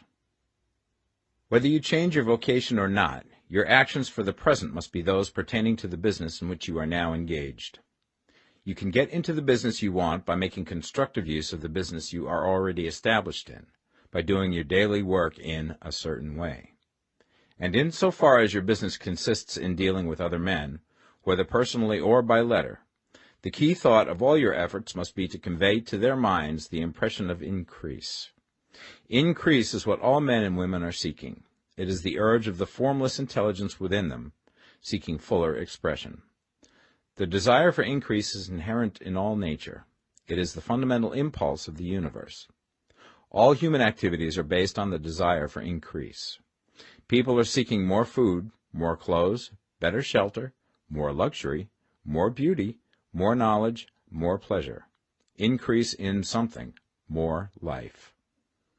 Every living thing is under this necessity for continuous advancement. Where increase of life ceases, dissolution and death set in at once. Man instinctively knows this, and hence he is forever seeking more. This law of perpetual increase is set forth by Jesus in the parable of the talents.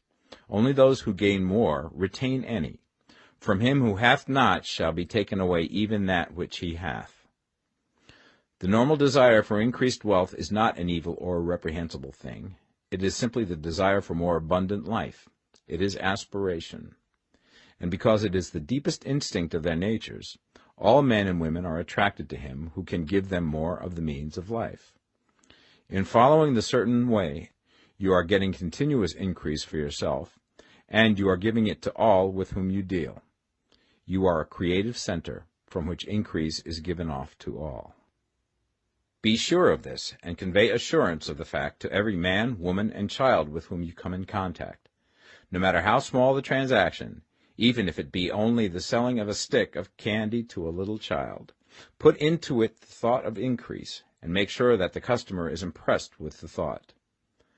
Convey the impression of advancement with everything you do, so that all people shall receive the impression that you are an advancing man, and that you advance all who deal with you. Even to the people whom you meet in a social way, without any thought of business, and to whom you do not try to sell anything, give the thought of increase. You can convey this impression by holding the unshakable faith that you, yourself, are in the way of increase, and by letting this faith inspire, fill, and permeate every action. Do everything that you do in the firm conviction that you are an advancing personality, and that you are giving advancement to everybody. Feel that you are getting rich, and that in doing so you are making others rich, and conferring benefits to all. Do not boast or brag of your success, or talk about it unnecessarily. True faith is never boastful. Wherever you find a boastful person, you find one who is secretly doubtful and afraid. Simply feel the faith, and let it work out in every transaction. Let every act and tone and look express the quiet assurance that you are getting rich, that you are already rich. Words will not be necessary to communicate this feeling to others. They will feel the sense of increase when in your presence, and will be attracted to you again. You must so impress others that they will feel that in associating with you they will get increase for themselves. See that you give them a use value greater than the cash value you are taking from them. Take an honest pride in doing this, and let everybody know it, and you will have no lack of customers. People will go where they are given increase, and the Supreme, which desires increase in all, and which knows all, will move towards you men and women who have never heard of you. Your business will increase rapidly, and you will be surprised at the unexpected benefits which will come to you. You will be able from day to day to make larger combinations, secure greater advantages, and to go on into a more congenial vocation if you desire to do so. You must never lose sight of your vision of what you want, or your faith and purpose to get what you want. Let me here give you another word of caution in regards to motives. Beware of the insidious temptation to seek for power over other men. Nothing is so pleasant to the unformed or partially developed mind as the exercise of power or dominion over others. The desire to rule for selfish gratification has been the curse of the world. For countless ages, kings and lords have drenched the earth with blood in their battles to extend their dominions, this not to seek more life for all, but to get more power for themselves. Today, the main motive in the business and industrial world is the same. Men marshal their armies of dollars and lay waste the lives and hearts of millions in the same mad scramble for power over others. Commercial kings, like political kings, are inspired by the lust for power. Jesus saw in this desire for mastery the moving impulse of that evil world he sought to overthrow. Read the 23rd chapter of Matthew and see how he pictures the lust of the Pharisees to be called master, to sit in the high places, to domineer over others, and to lay burdens on the backs of the less fortunate. And note how he compares this lust for dominion with the brotherly seeking for the common good to which he calls his disciples. Look out for the temptation to seek for authority, to become a master, to be considered as one who is above the common herd, to impress others by lavish display, and so on. The mind that seeks for mastery over others is the competitive mind, and the competitive mind is not the creative one. In order to master your environment and your destiny, it is not at all necessary that you should rule over your fellow men, and, indeed, when you fall into the world's struggle for the high places, you begin to be conquered by fate and environment, and your getting rich becomes a matter of chance and speculation. Beware the competitive mind. No better statement of the principle of creative action can be formulated than the favorite declaration of the late Golden Rule Jones of Toledo. What I want for myself, I want for everybody. Chapter 15. The Advancing Man. What I have said in the last chapter applies as well to the professional man and the wage earner as to the man who is engaged in mercantile business. No matter whether you are a physician, a teacher, or a clergyman, if you can give increase of life to others and make them sensible of the fact, they will be attracted to you and you will get rich. The physician who holds the vision of himself as a great and successful healer, and who works towards the complete realization of that vision with faith and purpose, as described in former chapters, will come into such close touch with the source of life that he will be phenomenally successful. Patients will come to him in throngs. No one has a greater opportunity to carry into effect the teaching of this book than the practitioner of medicine. It does not matter to which of the various schools he may belong, for the principle of healing is common to all of them, and may be reached by all alike. The advancing man in medicine, who holds to a clear mental image of himself as successful, and who obeys the laws of faith, purpose, and gratitude, will cure every curable disease he undertakes, no matter what remedies he may use.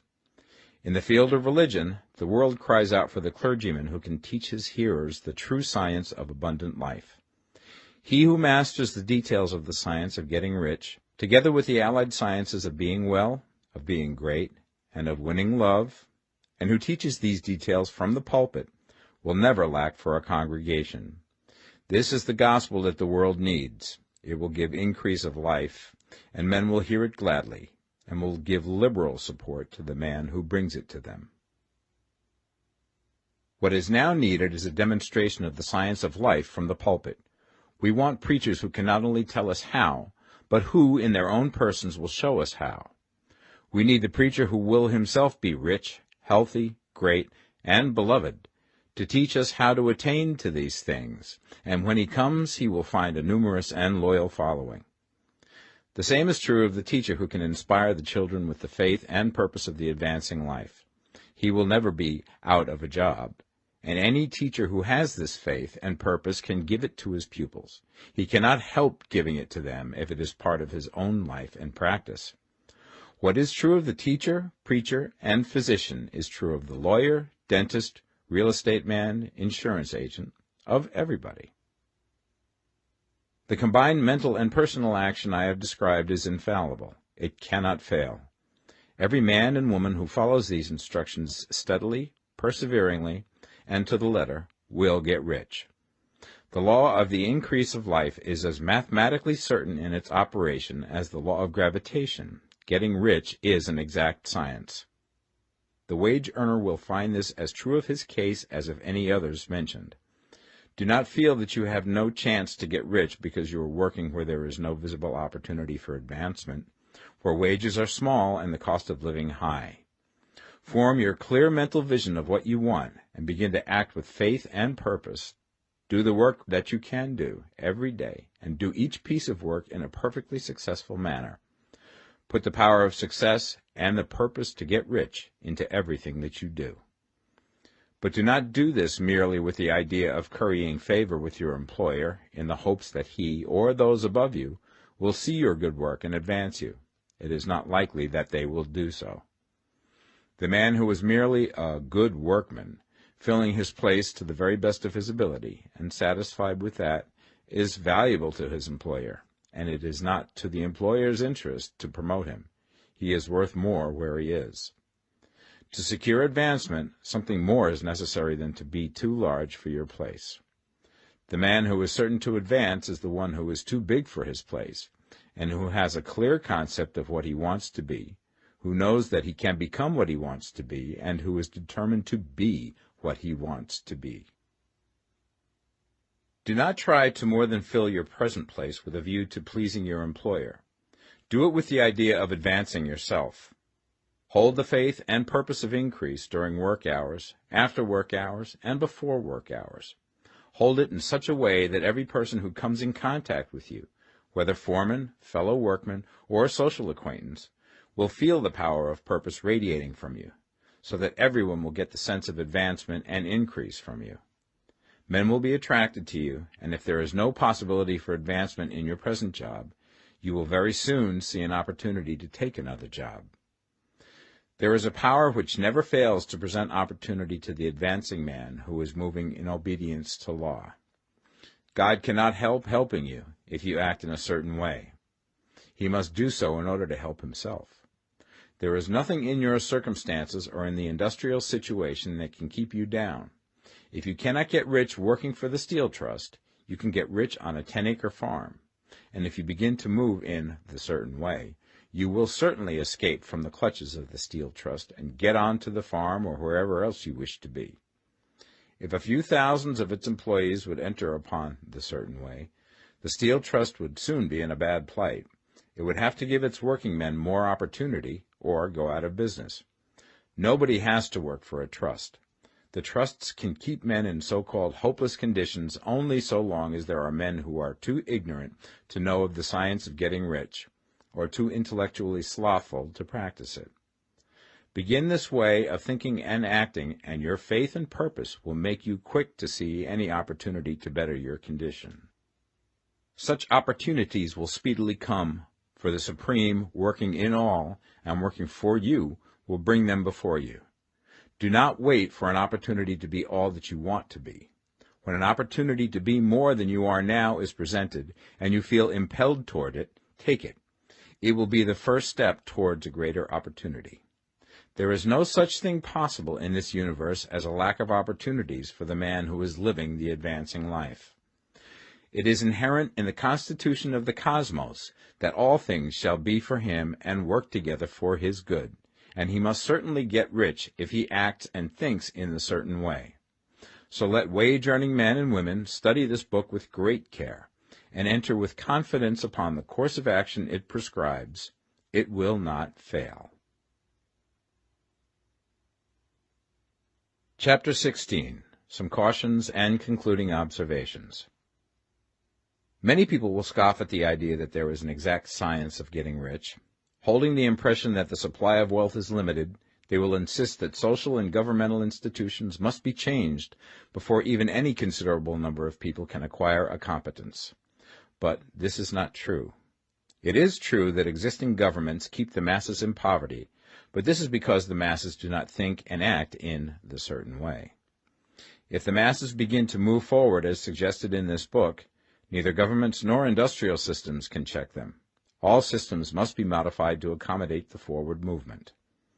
If the people have the advancing mind, have the faith that they can become rich, and move forward with the fixed purpose to become rich, nothing can possibly keep them in poverty. Individuals may enter upon the certain way at any time and under any government, and may make themselves rich. And when any considerable number of individuals do so under any government, they will cause the system to be so modified as to open the way for others. The more men who get rich on the competitive plane, the worse for others. The more who get rich on the creative plane, the better for others. The economic salvation of the masses can only be accomplished by getting a large number of people to practice the scientific method set down in this book and become rich. These will show others the way and inspire them with a desire for real life, with the faith it can be attained, and with the purpose to attain it. For the present, however, it is enough to know that neither the government under which you live nor the capitalistic or competitive system of industry can keep you from getting rich. When you enter upon the creative plane of thought, you will rise above all these things and become a citizen of another kingdom. But remember that your thought must be held upon the creative plane. You are never for an instant to be betrayed into regarding the supply as limited, or into acting on the moral level of competition. Whenever you do fall into old ways of thought, correct yourself instantly, for when you are in the competitive mind, you have lost the cooperation of the mind of the whole. Do not spend any time in planning as to how you will meet possible emergencies in the future, except as the necessary policies may affect your actions today. You are concerned with doing today's work in a perfectly successful manner, and not with emergencies which may arise tomorrow. You can attend to them as they come. Do not concern yourself with questions as to how you shall surmount obstacles which may loom upon your business horizon, unless you can see plainly that your course must be altered today in order to avoid them. No matter how tremendous an obstruction may appear at a distance, you will find that if you go on in the certain way, it will disappear as you approach it, or that a way over, through, or around it will appear. No possible combination of circumstances can defeat a man or woman who is proceeding to get rich along strictly scientific lines. No man or woman who obeys the law can fail to get rich, any more than one can multiply 2 by 2 and fail to get 4. Give no anxious thought to possible disasters, obstacles, panics, or unfavorable combinations of circumstances. It is time enough to meet such things when they present themselves before you in the immediate present, and you will find that every difficulty carries with it the wherewithal for its overcoming. Guard your speech. Never speak of yourself, your affairs, or of anything else in a discouraged or discouraging way. Never admit the possibility of failure, or speak in a way that infers failure as a possibility. Never speak of times as being hard, or of business conditions as being doubtful. Times may be hard and business doubtful for those who are on the competitive plane, but they can never be so for you. You can create what you want, and you are above fear. When others are having hard times and poor business, you will find your greatest opportunities. Train yourself to think of and to look upon the world as a something which is becoming, which is growing, and to regard seeming evil as being only that which is undeveloped. Always speak in terms of advancement. To do otherwise is to deny your faith, and to deny your faith is to lose it. Never allow yourself to feel disappointed. You may expect to have a certain thing at a certain time, and not get it at that time, and this will appear to you like failure. But if you hold to your faith, you will find that the failure is only apparent. Go on in the certain way, and if you do not receive that thing, you will receive something so much better that you will see that the seeming failure was really a great success. A student of this science had set his mind on making a certain business combination which seemed to him at the time to be very desirable, and he worked for some weeks to bring it about. When the crucial time came, the thing failed in a perfectly inexplicable way. It was as if some unseen influence had been working secretly against him. He was not disappointed.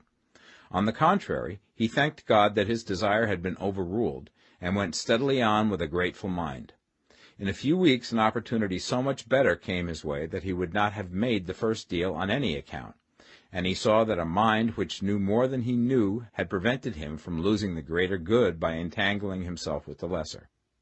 That is the way every seeming failure will work out for you, if you keep your faith, hold to your purpose, have gratitude, and do, every day, all that can be done that day, doing each separate act in a successful manner.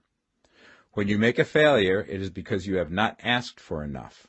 Keep on, and a larger thing than you were seeking will certainly come to you. Remember this.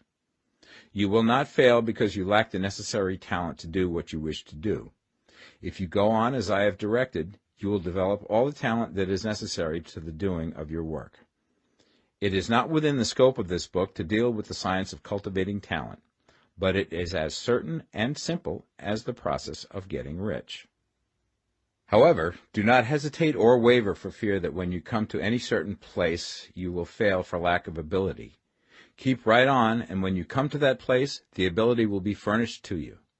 The same source of ability which enabled the untaught Lincoln to do the greatest work in government ever accomplished by a single man is open to you. You may draw upon all the mind there is for wisdom to use in meeting the responsibilities which are laid upon you. Go on in full faith. Study this book. Make it your constant companion until you have mastered all the ideas contained in it. While you are getting firmly established in this faith, you will do well to give up most recreations and pleasure, and to stay away from places where ideas conflicting with these are advanced in lectures or sermons. Do not read pessimistic or conflicting literature, or get into arguments upon the matter. Do very little reading, outside of the writers mentioned in the preface.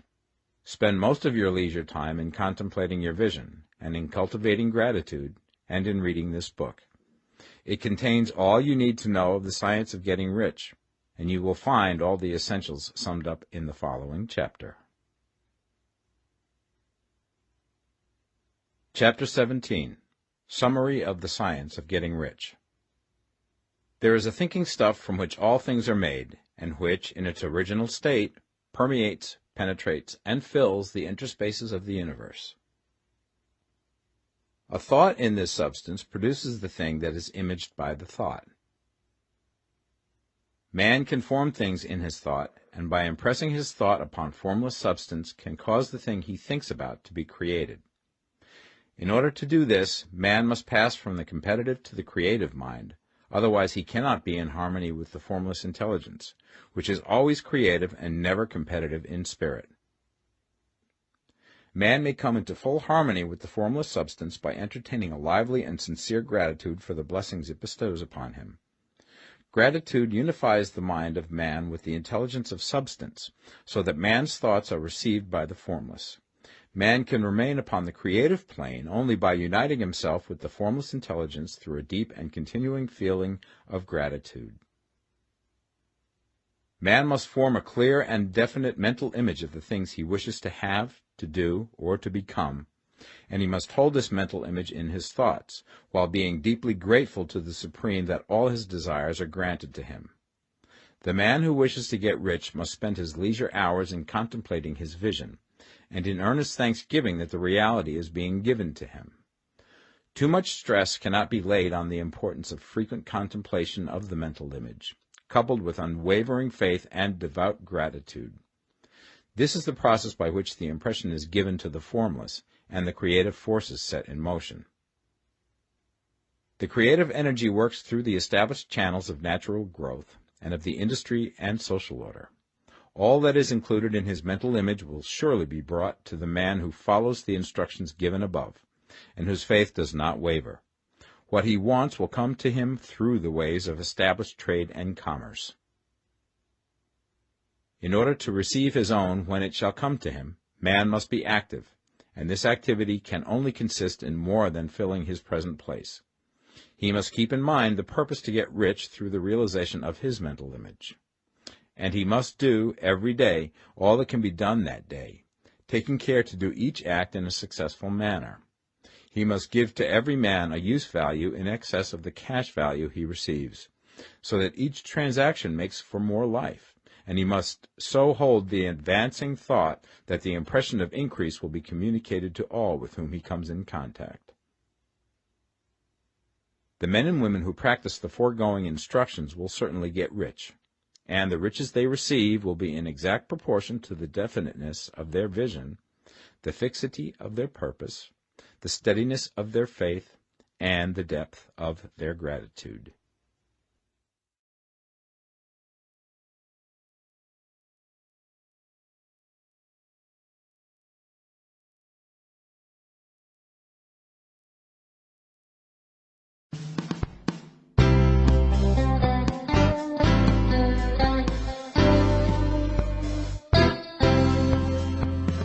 The Science of Getting Rich by Wallace D. Wattles.